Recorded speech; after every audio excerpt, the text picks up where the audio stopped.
Hello मेरे प्यारे साथियों, कैसे हैं आप लोग। स्वागत है आप सभी का आज के इस नए वीडियो में। बहुत इंपॉर्टेंट मॉडल पेपर है, इसे तैयार कर लीजिए। यहाँ से क्वेश्चन आपके पेपर में जरूर से जरूर आएंगे। सबसे पहले हूबहू ऐसे ही पेपर आपको देखने को मिलेगा। यहाँ पे ऊपर उन क्रमांक लिखा रहेगा, यहाँ पे अपना रोल नंबर लिख देंगे, ठीक है, और यहाँ पे अपना नाम लिख देंगे। इसके बाद नीचे आएंगे तो आपको पेपर में कुछ निर्देश वगैरह दिखाई देंगे, आप उन्हें पढ़ सकते हैं। 5 खंड आपका पेपर में रहेगा, जिसमें से 10 बहुविकल्पीय क्वेश्चन आपको करना रहेगा। और फिर इसके बाद 5 जो है आपका अति लघु उत्तरीय प्रश्न होगा खंड खा में। और फिर आपका जो खंड गा रहेगा उसमें 6 लघु उत्तरीय प्रश्न होगा। और जो खंड घा होगा इसमें 3 विस्तृत उत्तरीय प्रश्न होगा। और जो खंड अंगा वाला होगा इसमें 10 ऐतिहासिक प्रश्न होंगे। और इसके बाद जो 5 मानचित्र वाला प्रश्न रहता है, 10 नंबर का मानचित्र आपका आएगा। सही तरीके से कैसे मानचित्र भरेंगे ट्रिक से आपको समझाएंगे। तो चलिए दोस्तों समझाते हैं, पूरा पेपर हल करके आपको बताते हैं कैसे आप आसानी से इसे कर पाएंगे। तो जो खंड का होगा उसमें बहुविकल्पीय प्रश्न होंगे। जैसे पूछा गया है, एम आर मुगल द्वारा 1974 में किस स्थान का उत्खनन प्रारंभ किया गया था? कालीबंगा, लोथल, बहावलपुर या फिर हड़प्पा? तो इसमें सही जवाब का हो जाएगा बहावलपुर हो जाएगा, ठीक है, ये आपका राइट आंसर रहेगा बहावलपुर। क्वेश्चन नंबर अगला आपके सामने है कि निम्न में से किसने समुद्रगुप्त की प्रयाग प्रशस्ति लिखी है? सुबंधु ने, हरिसेन ने, अश्वघोष ने या भारवी ने? तो उसमें सही जवाब का हो जाएगा हरिसेन ने लिखा है। अगला क्वेश्चन है, नैनार उपासक थे, नैनार किसे मानते थे? विष्णु जी के उपासक थे या फिर शिव जी के, ब्रह्मा जी के या फिर बुद्ध जी के? तो सही जो इसमें हो जाएगा नैनार जो है वो आपका शिव जी को मानते थे। इसमें आप याद कर सकते हैं, इसको जो है नशा से याद कर सकते हैं, ठीक है, नशा से याद कर सकते हैं या नास होगा ऐसे भी याद कर सकते हैं। तो ना से नैनार हो जाएगा, शिव से जो है शिव जो हो जाएगा शिव की भक्ति करते थे। और यहाँ पे जो विष्णु की भक्ति करते थे वो जो है अलवार संत थे, ठीक है। तो इस प्रकार से जो है इन्हें अभी के नाम से याद कर सकते हैं अभी, और में नशा या नाश के नाम से याद कर सकते हैं क्योंकि कंफ्यूजन रहता है, ठीक है। आगे इसमें बात करते हैं अगले क्वेश्चन पर, निम्न में से किसने खालसा पंथ की स्थापना की थी? तो जो है इसमें राइट आंसर आपका हो जाएगा गुरु गोविंद सिंह ने की थी, ठीक है, दूसरा इसमें ऑप्शन राइट रहेगा। अगला है आलमगिरी नामा जो है वो लिखा किसने है?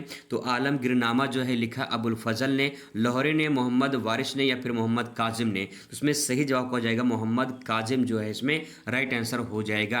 अगला क्वेश्चन है कि तालीकोटा के सल्तनतों ने संयुक्त सेना से जो है रामा राय की सेना पराजित हुई थी। तो तालीकोटा का युद्ध कब हुआ था? सिंपल सी बात यही पूछा गया है। तो 1565 में तालीकोटा का युद्ध हुआ था, ठीक है, ये ध्यान रखेंगे। इसके बाद यहाँ पे है बंगाल में अस्थाई बंदोबस्त लागू किया गया था कब? 1765 में, 1773 में, 1793 या फिर 1795 में? तो बंगाल में जो अस्थाई बंदोबस्त है ये 1793 में जो है इसका राइट आंसर होगा 1793 में जो है ये लागू किया गया था। अगला क्वेश्चन है कि सहायक संधि जो है तैयार किया गया था या सहायक संबंधी जो है सहायक संधि का संबंध किससे, ऐसा भी क्वेश्चन पूछा जाता घुमा के। तो यहाँ पे जो है आपका राइट आंसर लॉर्ड बेलंजली के नाम से ध्यान रखेंगे। इसमें आप ध्यान रखेंगे बेलंजली का नाम सहायक संधि, ठीक है। अगला इसके बाद है यहाँ पे क्वेश्चन नंबर 9वां। देखिए क्वेश्चन कह रहा है कि खिलाफत आंदोलन का नेतृत्व किसने किया था? तो खिलाफत आंदोलन का नेतृत्व किया था मोहम्मद अली, शौकत अली या फिर दोनों ने? तो इसमें राइट आंसर दोनों हो जाएगा। खिलाफत आंदोलन की शुरुआत दोनों भाई थे, मोहम्मद अली और शौकत अली, इन दोनों ने एक साथ शुरुआत किया था, ठीक है। इसके बाद यहाँ पे आते हैं क्वेश्चन नंबर 10वां आपके सामने है। 10वां कह रहा है कि पृथक निर्वाचिका बनाए रखने का सशक्त दलील किसने पेश की थी? तो इसमें राइट आंसर आपका हो जाएगा चौथा ऑप्शन बी पाकर बहादुर हो जाए, बी पोकर बहादुर इसमें राइट आंसर आपका हो जाएगा। तो ये 10 बहुविकल्पीय क्वेश्चन हो गए। अब बात करते हैं 10 इंपॉर्टेंट अति लघु उत्तरीय प्रश्न की। इस प्रकार से दोस्तों आपको क्वेश्चन मिलेगा अति लघु उत्तरीय प्रश्न देखने को, जैसे कि चानुहोदोलन में मनके बनाने के लिए किन पदार्थों का उपयोग किया जाता था? ऐसे क्वेश्चन आपको देखने को मिलेंगे। इस प्रकार से क्वेश्चन आप यहाँ पे देख सकते हैं। तो इसका उत्तर आपको लिखना होगा, जैसे चानुहोदोलन में मनके बनाने का जो पदार्थ किस पदार्थ से जो है उपयोग किए जाते थे? तो एक सुंदर लाल रंग का पत्थर होता था, उससे बनाए जाते थे, ठीक है। मनके का मतलब होता है मटका बनाना, जैसे कुम्हार मटका बनाता उसी प्रकार का मटका यानी मनके होते हैं, ठीक है। लाल रंग का जो है पत्थर होता था उससे बनाए जाते थे, जिसे कॉर्नेलियन के नाम से जाना जाता है। तो अगर आपको ये याद नहीं रहेगा तो सुंदर लाल रंग का पत्थर भी आप लिख सकते हैं, ठीक है। फिर इसके बाद यहाँ पे जैसे जैस्पर है, स्फटिक है, कॉर्टेज है, सेलखड़ी है, जैसे पत्थर का जो है प्रयोग किया जाता था। तांबा है, सोना है, कांसा है, इन सब का भी प्रयोग किया जाता था। तो उसमें 2-3 नाम आप ध्यान रखेंगे। पहला जो है सुंदर लाल रंग का पत्थर हो जाएगा, दूसरा पॉइंट, इसमें सोना याद रख सकते हैं, कांसा, तांबा याद रख सकते हैं, या फिर सेलखड़ी, 2-3 नाम याद रखेंगे, वही आप ले देंगे, तब भी आपका राइट आंसर माना जाएगा। ठीक है। इसके बाद अगला क्वेश्चन आपसे पूछ सकता है कि प्रभावती गुप्ता कौन थी। तो प्रभावती जो गुप्ता या प्रभावती गुप्त भी पूछ सकता है। तो प्रभावती गुप्ता या जो है गुप्ता प्रसिद्ध गुप्त सम्राट चंद्रगुप्त द्वितीय की पुत्री थी। ठीक है। तो चंद्रगुप्त द्वितीय की पुत्री कौन थी? प्रभावती जो है गुप्ता। ठीक है। उनका विवाह दक्कन के वाकाटक परिवार में जो है राजा रुद्रसेन के द्वितीय के साथ में हुआ था। तो इस प्रकार से ये ले सकते हैं।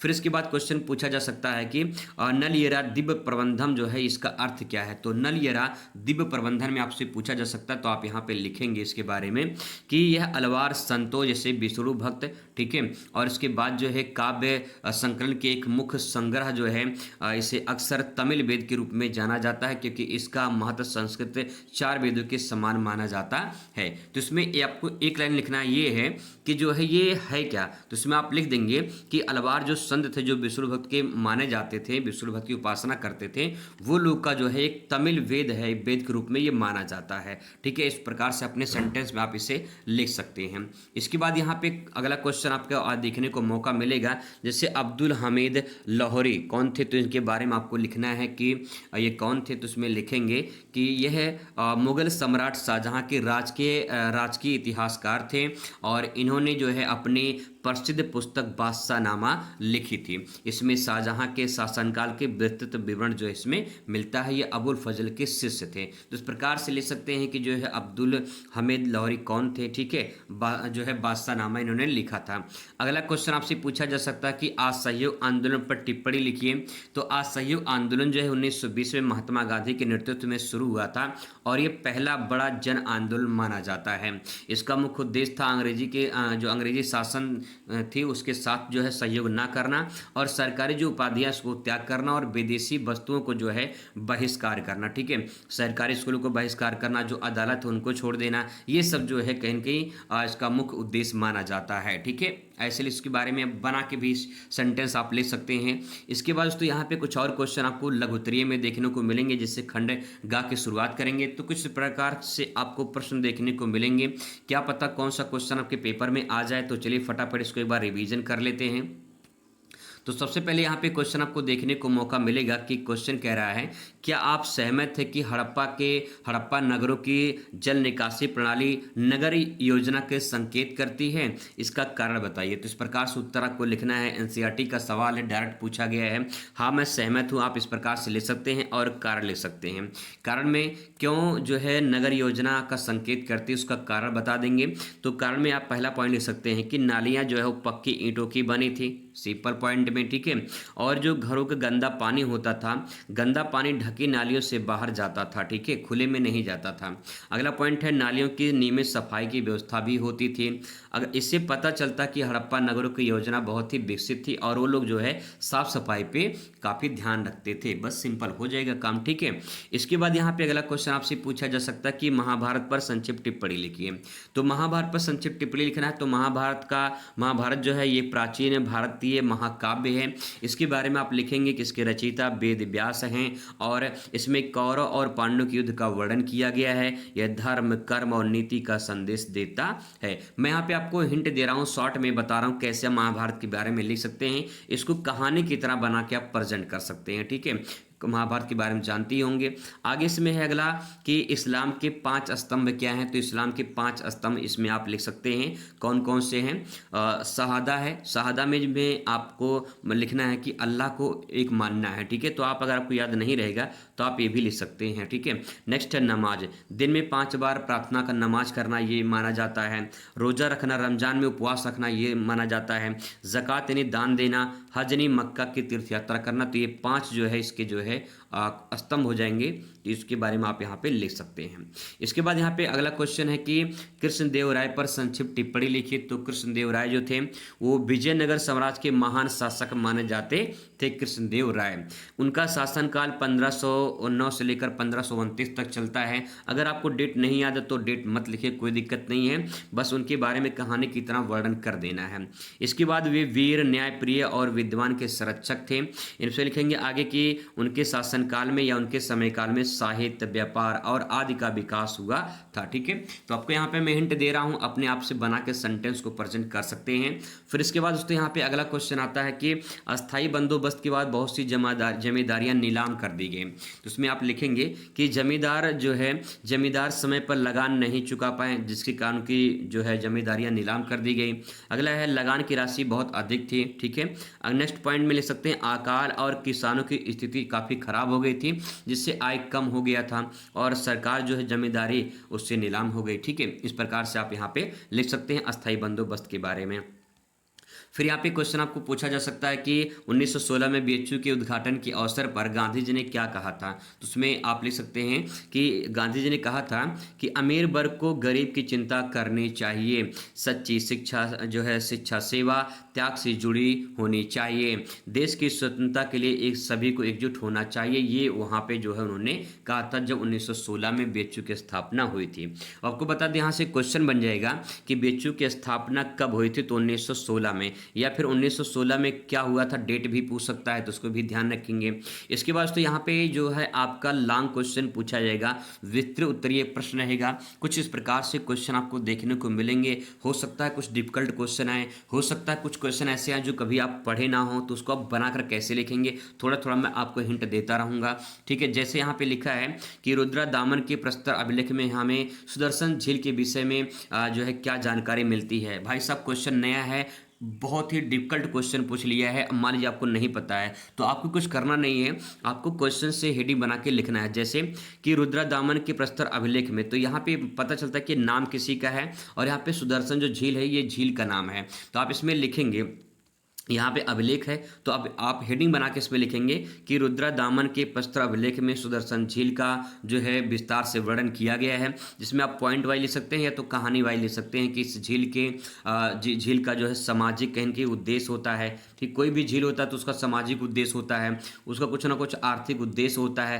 तो इस प्रकार से हेडिंग बनाइए और अपना लिखना शुरू कर दीजिए। ठीक है, सेंटेंस अपने शब्दों में बना के भी लिख सकते हैं, बस थोड़ा सा आपको कीवर्ड की ज़रूरत है, वो कीवर्ड जो है आपको यहाँ पे समझने की जरूरत है। ठीक है, इसके बाद यहाँ पे अगला क्वेश्चन आपका अथवा रहेगा, मान लीजिए पहला वाला नहीं आएगा तो आप इसे कर सकते हैं कि जैन धर्म के प्रमुख सिद्धांतों की विवेचना कीजिए। तो इस प्रकार से इसका क्वेश्चन आपको लिखना है। तो आइए इसका थोड़ा सा उत्तर आपको दिखाते हैं कैसे आप यहाँ पे लिखेंगे। जैसे यहाँ पे देख लेते हैं कि रुद्रा दामन के प्रस्तर अभिलेख में सुदर्शन झील के विषय में क्या जानकारी मिली है। तो यहाँ पे लिख सकते हैं कि रुद्रा दामन के प्रस्तर अभिलेख जूनागढ़ गुजरात से प्राप्त हुआ था और इस अभिलेख में हमें सुदर्शन झील के बारे में जानकारी मिलती है।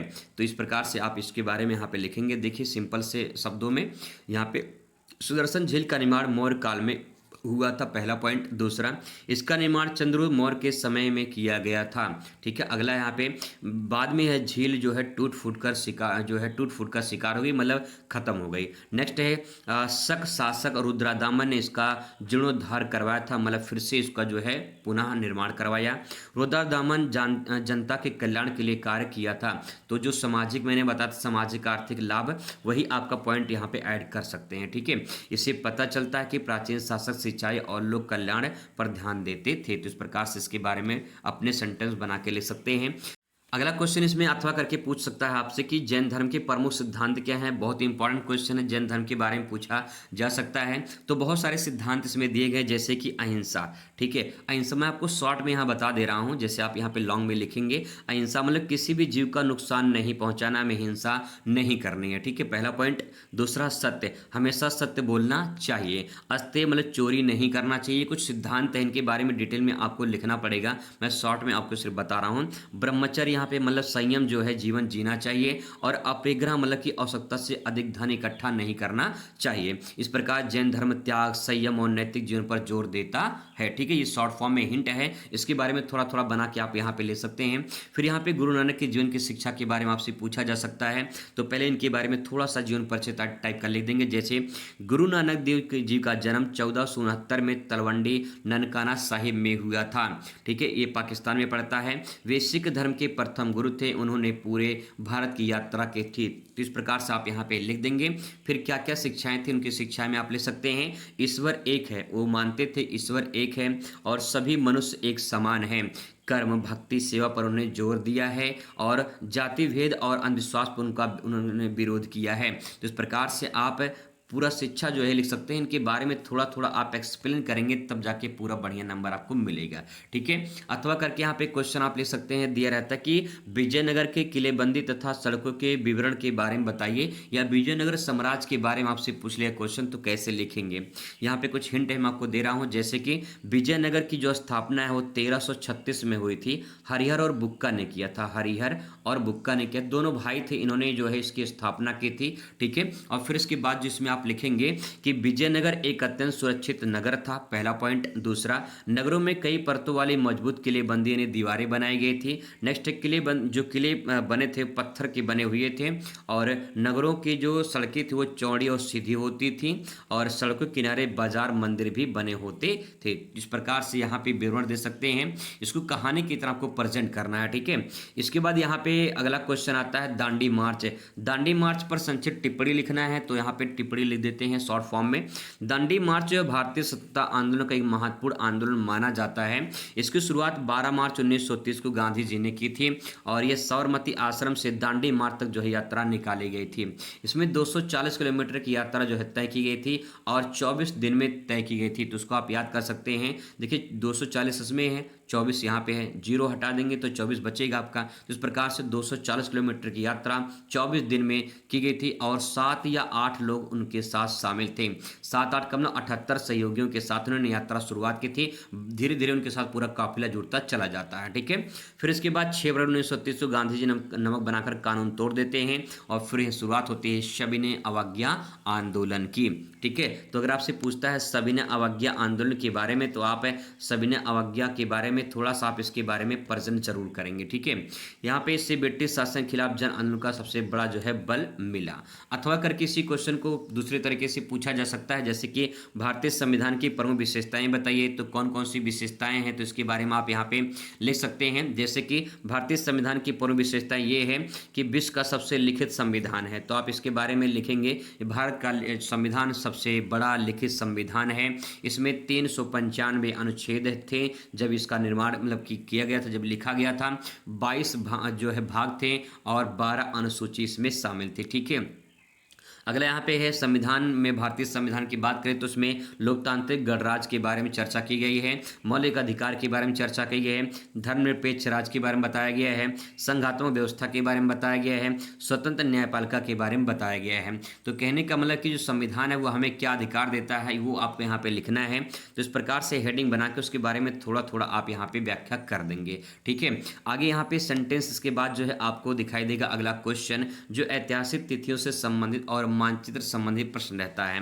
25 नंबर जो क्वेश्चन रहेगा कुछ इस प्रकार से डेट दिया रहेगा, और इन्हीं डेटों को जो है आपको घटना लिखनी है। कैसे लिखना है कॉपी में, जैसे आप यहाँ पे का लिखेंगे, और 623 ईसा पूर्व में क्या हुआ था, तो 623 ईसा पूर्व में ये सेंटेंस जो है थोड़ा सा इसको चेंज कर देते हैं, ये गलत यहाँ पे 563 रहेगा, ठीक है। 563 ईसा पूर्व में जो है गौतम बुद्ध का जन्म हुआ था, तो 563 ईसा पूर्व आप ध्यान रखेंगे। फिर इसके बाद यहाँ पे 321 ईसा पूर्व में क्या हुआ था, तो 321 ईसा पूर्व में चंद्रगुप्त मौर्य जो है वो इनकी स्थापना हुई थी, ऐसे भी कह सकते हैं चंद्रगुप्त मौर्य का स्थापना हुआ था। तो आप इसको याद कर सकते हैं 1 2 3, ठीक है, ऐसे करके। तो 321 में चंद्रगुप्त मौर्य का क्या होता है, राज्यारोहण हुआ था या फिर स्थापना हुई थी, ठीक है। अगला क्वेश्चन यहाँ पे पूछा जा सकता है कि 375 ईस्वी में क्या हुआ था, तो गुप्त वंश के जो है प्रतापी राजा जो थे समुद्रगुप्त, इनका जो है राज्यारोहण हुआ था, ठीक है, ऐसे भी लिख सकते हैं। फिर ये क्वेश्चन बहुत इंपॉर्टेंट, 712 में क्या हुआ था, तो 712 में मोहम्मद बिन कासिम ने जो है सिंध पर आक्रमण किया था, ठीक है। बस आप इतना लेंगे कि मोहम्मद बिन कासिम जो है सिंध पर आक्रमण किया था, बस इतना ले देंगे तब भी काम आपका हो जाएगा, ठीक है। फिर 1422 आपसे पूछा जा सकता है कि विजयनगर साम्राज्य में देवराय द्वितीय की मृत्यु हुई थी, तो आप इतना लिख देंगे तब भी आपका काम हो जाएगा, ठीक है। इसके बाद दोस्तों यहाँ पे जो है 1556 दिया है, पानीपत का दूसरा युद्ध काफी प्रसिद्ध डेट है 1556, इसको ध्यान रखेंगे, पानीपत का दूसरा युद्ध, ठीक है। फिर 16 1675 में क्या हुआ था, 1675 में मुगल शासक और औरंगजेब के पास से जो है सिख धर्म के जो 9वें गुरु थे वो तेग बहादुर सिंह का शहादत बलिदान हुआ था 1675 में। आगे यहाँ पे है अगला डेट, यहाँ पे है कि 708 में क्या हुआ था, सॉरी 1708 में क्या हुआ था, तो 1708 में जो है गुरु गोविंद सिंह के जो है निधन हुआ था। ठीक है, अगला यहाँ पे 1875 में क्या हुआ था, तो 1875 में स्वामी दयानंद सरस्वती जी जो है ये आर्य समाज की स्थापना के थे 1875 में। ठीक है, बस आप इतना लिखेंगे, पूरा डिटेल में लिखने की जरूरत नहीं है। फिर 1986 की बात करते हैं तो 1986 में जो है पर्यावरण संरक्षण अधिनियम लागू किया गया था, तो आप ये भी लिख सकते हैं। ठीक है, इसके बाद यहाँ पे मानचित्र वाला प्रश्न आता है। मानचित्र में कुछ प्रकार से प्रश्न आपसे पूछा जाएगा, जैसे कि वह स्थान जहाँ 6ठी शताब्दी ईसा पूर्व मगध प्रारंभ की राजधानी थी, तो इसका उत्तर जो है आपको यहाँ पे देखने को मिल जाएगा। नीचे आएंगे तो ऐसा मानचित्र आपको देखने को मिलेगा और फिर इसका उत्तर आपको देखने को मिलेगा। तो इसका उत्तर राजगीर हो जाएगा। ठीक है, पहले का उत्तर राजगीर हो जाएगा और राजगीर पड़ता है बिहार में। तो यहाँ पे जो ये गड्ढा वाला भाग नेपाल है, नेपाल का जो आधा हिस्सा है ये यूपी का है और आधा हिस्सा बिहार का है। ठीक है, तो आप यहाँ पे जो है यहाँ पे छोटा सा गोला बना देंगे और यहाँ पे लिख देंगे राजगीर। ठीक है, राजगीर इस प्रकार से लिख देंगे। क्वेश्चन नंबर फर्स्ट, तो आप यहाँ पे फर्स्ट इस प्रकार से लिख देंगे। ठीक है, ऐसे आप काले पेन से अपना लिख देना। ठीक है, फिर इसके बाद अगला क्वेश्चन आता है, इसमें दूसरा वाला है। दूसरा क्वेश्चन यहाँ से लेते हैं, थोड़ा आपको समझ में आएगा क्वेश्चन क्या पूछ रहा है। क्वेश्चन कह रहा है कि वह स्थान जहाँ कुषाण शासक की विशालकाय मूर्तियाँ मिली थी, तो कुषाण शासक की विशालकाय मूर्तियाँ मिली थी कहाँ पे, इसका जवाब हो जाएगा आपका मथुरा में। ठीक है, मथुरा हो जाएगा। तो मथुरा कहाँ पड़ता है, मथुरा पड़ता है भैया यूपी में। तो यहाँ पे देखिए दिल्ली पड़ेगा। ठीक है, दिल्ली के जस्ट नीचे यहाँ पे मथुरा पड़ेगा, तो आप यहाँ पे लिखिए ऐसे मथुरा। क्वेश्चन नंबर 2 है, तो आप यहाँ पे 2 इस प्रकार से लिख दीजिए। बस इतना काम करना होता है, 10 नंबर आपको मानचित्र में मिलेगा। ठीक है, इसके बाद यहाँ पे अगला क्वेश्चन है कि वह स्थान जहाँ बुद्ध ने निर्वाण प्राप्त किया था, तो बुद्ध ने निर्वाण प्राप्त किया था कुशीनगर में। ठीक है, कुशीनगर में। तो कुशीनगर कहाँ पड़ता है, यूपी में पड़ता है। तो आप यहाँ पे यूपी में कुशीनगर भरेंगे, तो यूपी रहा ये। ठीक है, जब लगभग बिहार के साइड में है, तो आप यहाँ पे साइड में यहाँ पे लिखेंगे कुशीनगर भर देंगे। यहाँ पे इस प्रकार से कुशीनगर भर देंगे। क्वेश्चन नंबर 3 है, तो 3 आप यहाँ पे लिख देंगे इस प्रकार से। ठीक है, अगला क्वेश्चन है, यहाँ पे कह रहा है कि शेख निजामुद्दीन औलिया का दरगाह कहाँ पे है, तो ये पड़ता है दिल्ली में। और दिल्ली मैंने भी आपको भर के दिखाया था। तो यहाँ पे देखिए जो टर्निंग पॉइंट है इसको ध्यान रखेंगे और यहाँ पे जो है आप दिल्ली इस प्रकार से भर देंगे। क्वेश्चन नंबर 5 है, तो 5 आप यहाँ पे इस प्रकार से भर देंगे। बस ऐसे भर देंगे, पूरा आपका जो है मानचित्र कंप्लीट हो जाएगा। तो दोस्तों इस प्रकार से क्वेश्चन बना के लिखिएगा, सारे क्वेश्चन करके आइएगा दोस्तों। कोई भी क्वेश्चन छोड़ना नहीं है, चाहे आए या ना आए, कुछ ना कुछ बना के अपने कॉपी में आपको जरूर लिख कर आना है, उसे छोड़कर नहीं आना है। ठीक है, आई होप आपको समझ में आया होगा। मिलते हैं इस वीडियो में। Thanks for watching.